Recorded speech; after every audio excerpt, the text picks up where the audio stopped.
هذه واحد المشكله دايره الوزاره، وهو هذاك الامتحان الجهوي ديال السيزيام ديال الاولى باك. واش لا علاش انا دابا مثلا سيونس مات مثلا باغي نفوت الباك ونمشي نقرا الماط والفيزيك ولا، وانت غادي تشدني في الجهوي بالمواد الادبيه.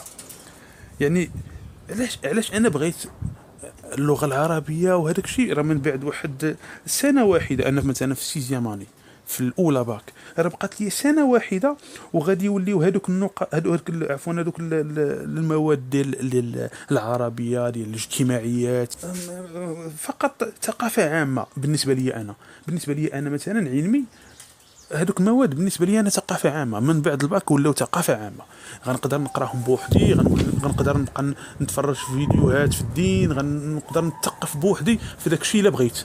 الا ما بغيت صافي غنمشي نقرا الماط والفيزيك اللي كيهموني. واش تخيل ادبي في السيزياماني هو ما حاملش الماط وكتعطيه يدوز في الجهوي الماط، هو ما حاملوش.